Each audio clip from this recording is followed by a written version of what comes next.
So Coach Illse joins us. Man, this is, some impressive performances, a nice little run here. We talked about the loss against Tampa.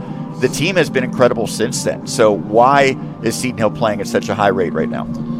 Yeah, I think the Tampa game was one that we didn't start the greatest. We weren't ready for that pace and that tempo early, and then the last three quarters, we're down a goal, and it was really the first quarter that doomed us. And we talked about just starting on time and making sure that the guys are ready to go from the start of the game. And I think we did a really good job of that early. We jump up 4-0 and just kind of ride the momentum the rest of the way. But the guys have believed that they're one of the best teams in the country, and they're working like it to get the outcome that they deserve and that they want. So all the kudos are to the guys. They come out here day in and day out with a great effort and a great energy, and they're proving themselves day in and day out, which is awesome. Pace is a team that won a game in the NCAA tournament last year. They knocked off Mercyhurst. Their track record is about as good as any team that you're probably going to see. Does it give even more confidence to your team? And is there any concern that they could be overconfident after a game like this when you play some of the lesser teams that you might see? Yeah, I think just it gives our guys confidence. This is a big regional matchup for us. They're going to play in NE10. They're going to beat some teams. I think it's just another measuring stick for us to prove that we're one of the best in the country and certainly one of the best in the North region. So, really proud of the guys, and I think, we're going to take this and hopefully ride it for the rest of the year here. Allie? You talked about starting off hot, getting up early. What was that halftime huddle like? Just being sure, because you guys went in 6-3. How did you guys keep up that momentum in the third and fourth quarter? It was a really simple message. It was just keep going. We were really happy with how we started. We knew it wasn't going to be easy. We knew they were going to punch back at some point in time. And we just said start the third quarter just like we started the regular game. And the guys, Nate Herbster had a turnover over in the corner, and I was like, I didn't mean it quite literally to have a turnover in the first 5 seconds of the quarter, but the guys responded really well, and they're doing a great job so far.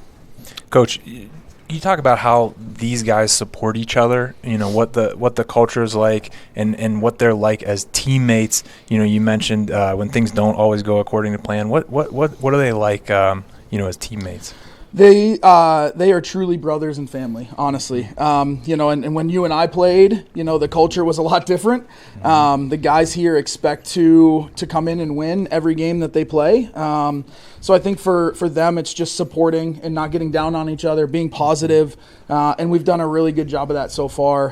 When things don't go our way, nobody's complaining about it. Nobody's pointing fingers. It's just, hey, on to the next and let's keep going. So, they're bought into each other and they're doing a great job. All right, now I have an impossible question. 10 reps of sixes, offense versus defense. Who are you taking? We do this quite often. We did. Who are you taking? You got to put a record. I'll take my O guys. They're phenomenal. Okay. They're phenomenal to work with. But to defensively, to hold a really good team and a really good offense to 5 goals is unbelievable. And that's when we're going day in and day out and we're going against them.